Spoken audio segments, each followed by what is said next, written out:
पाकिस्तान के अंदर जो दोबारा एक लहर आई है टेररिज्म की, दहशतगर्दी की, उसके ख़ात्मे के लिए ये नौजवान, ये अफसर, ये सिपाही, लॉ इन्फोर्सिंग एजेंसीज के एहलकार जो अपने खून का नजराना पेश कर रहे हैं, पूरी कौम इनको, शहीदों को, गाजियों को सलाम करती है।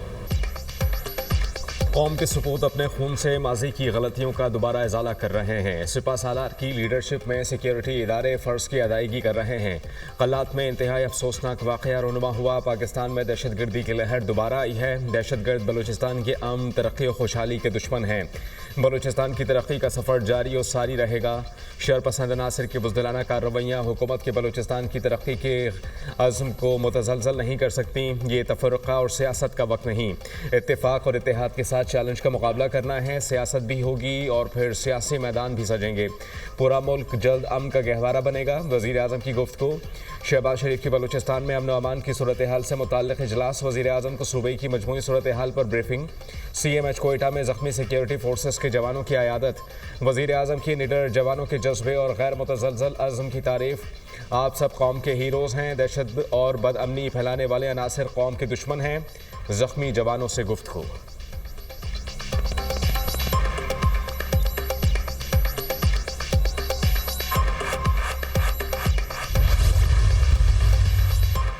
कल्लात वाक़या अंदरनाक है। लवाहिकीन के गम में बराबर के शरीक हैं। मुलव्वस अनासर को कैफिर किरदार तक पहुँचाया जाएगा। पाकिस्तान के खिलाफ मुनज़्ज़म साजिशें हो रही हैं। हमें चौकन्ना रहना होगा। दुश्मन 3 महाज पर जंग लड़ रहा है, इसका हर सूरत मुकाबला करेंगे। मसाइल का पायदार हल डायलॉग से निकलता है तो अच्छी बात है। अगर कोई बात करना नहीं चाहता तो तशद्दुद की इजाज़त नहीं दे सकते। रियासत के रेट हर हाल में कायम रखी जाएगी। बाज़ अनासर बंदूक के जरिए तशद्दुद का रास्ता अपना रहे हैं। रियासत के खिलाफ नफरत फैलाने वालों को कामयाब नहीं होने देंगे। सोशल मीडिया के जरिए नौजवानों की मनफी जहन साजी की जा रही है। वज़ीर आला बलूचिस्तान मीर सरफराज बुख्ती की इजलास में गुफ्तगू।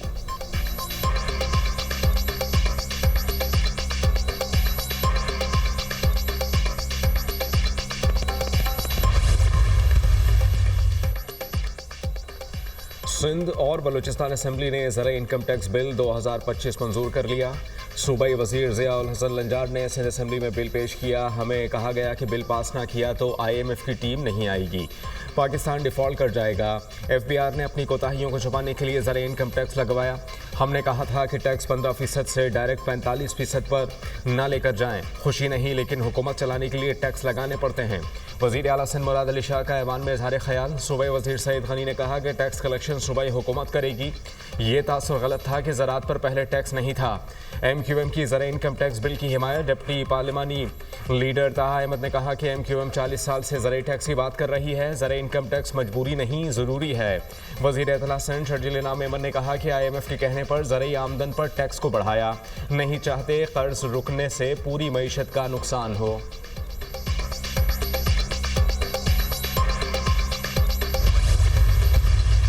साहब ने जो लेटर लिखा है वो यही कह रहे हैं कि मैं साबिक वज़ीर आज़म की हैसियत से और पाकिस्तान तहरीक इंसाफ जो इस वक्त मुल्क की सबसे बड़ी पॉलिटिकल पार्टी है उसके नाते मैं कोई चीज़ें फ़ौज के सालार के सामने में याद दहानी कराना चाहता हूँ। फ़ौज हमारी है, मुल्क हमारा है, ये खान साहब का हमेशा कहते थे। फ़ौज बहुत कुर्बानियाँ दे रही है और अवाम और फ़ौज के दरमियान किसी सूरत खलीज नहीं होना चाहिए।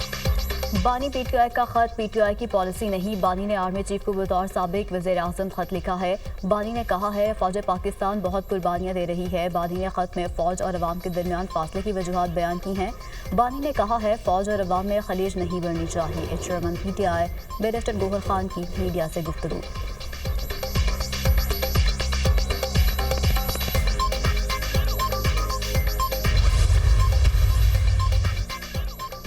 Chief justice Islamabad high court Aamir Farooq के अहम फैसले। दूसरे सूबों से आने वाले 3 जजेस के बाद सीनियरिटी लिस्ट तब्दील। Justice Sarfaraz Dogar senior puisne जज इस्लामाबाद हाईकोर्ट बन गए। Justice Mohsin Akhtar Kayani seniority list पर दूसरे नंबर पर चले गए। जस्टिस मियां गुल हसन औरंगजेब तीसरे। Justice Tariq Mahmood Jahangiri seniority list में चौथे नंबर पर। इस्लामाबाद हाईकोर्ट में जस्टिस बाबर सत्तार का 5वां, जस्टिस सरदार इसहाक खान का 6ठा नंबर, जस्टिस अरबाब मोहम्मद ताहिर 7वें, जस्टिस सुमन रफत इम्तियाज़ 8वें नंबर पर।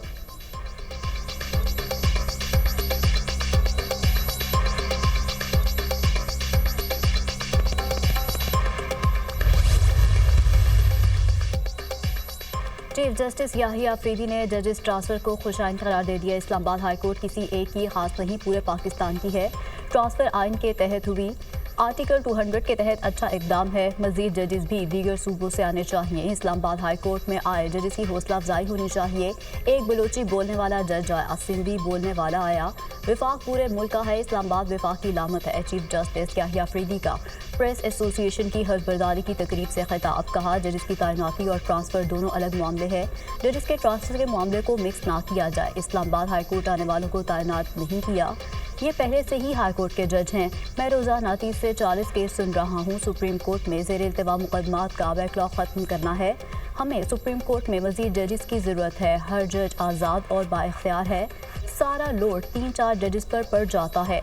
जो मेरा दायरा अख्तियार है, बिला खौफ व ख़तर इस्तेमाल करूँगा। जजेस के तहफ़्फ़ुज़ात दूर करने के लिए उनसे मुलाकातें करता हूँ। ये मामला भी जल्द ख़त्म हो जाएगा।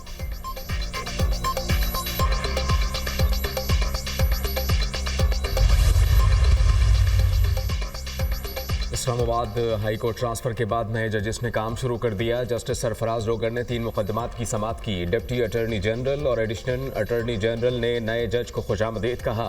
लाहौर हाई कोर्ट आने वाले justice Sarfaraz Dogar senior puisne जज के लिए मखसूस बेंच नंबर 2 में शामिल हैं। सुबह से 3 जजेस के इस्लामाबाद हाई कोर्ट तबादले पर वकला की जुज़वी हड़ताल।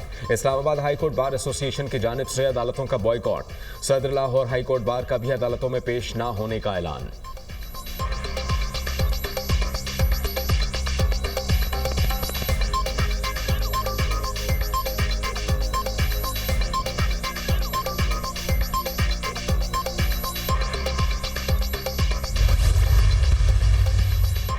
सुप्रीम कोर्ट बार ने इस्लामाबाद हाई कोर्ट में जजेस ट्रांसफर को खुशाइन करार दे दिया। सुप्रीम कोर्ट बार हमेशा कानून की हुक्मरानी और अदलिया की आज़ादी के लिए खड़ी हुई है।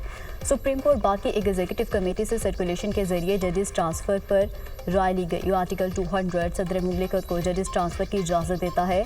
जजेस की ट्रांसफर नई तकरूरी नहीं होती, सीनियरिटी बरकरार रहेगी। सुप्रीम कोर्ट बार का एलामिया जारी।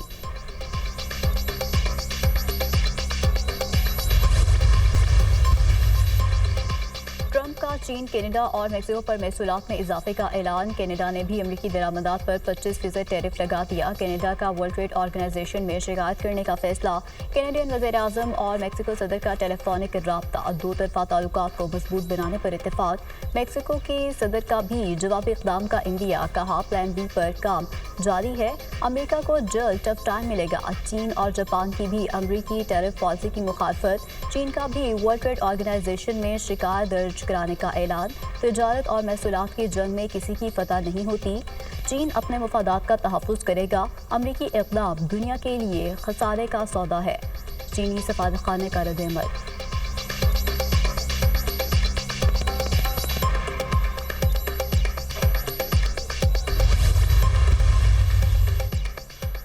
हसन नसरुल्लाह की तदफीन 23 फरवरी को लेबनान में होगी। हिज़्बुल्लाह का ऐलान। हसन नसरुल्लाह हाशिम सफ़ीउद्दीन की नमाज जनाजा अवामी इज्तिमा में अदा की जाएगी। जंगबंदी के बावजूद इसराइल की मगरबी किनारे में जारहत। एक हफ्ते में 27 फ़लस्तीनी शहीद। जनैन में इसराइली फ़ौज के दर्जनों घरों को तबाह। मगरबी किनारे में घरों को तबाह करना जंग जारी रखने का सबूत है। हमास का रद्द-ए-अमल।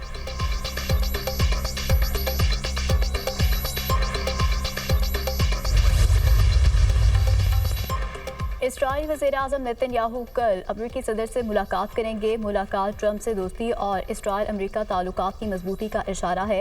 इसराइल और खत्ते को दरपेश अहम मसाइल पर बात होगी। वाशिंगटन रवानगी से कबल मीडिया से गुफ्तगू। कतर का गज़ा जंगबंदी मुज़ाकरात का दूसरा मरहला जल्द शुरू करने का मुतालबा। कतरी वज़ीर ख़ारजा ने कहा, इसराइल और हमास गज़ा जंगबंदी मुआहिदे के दूसरे मरहले पर काम शुरू करें।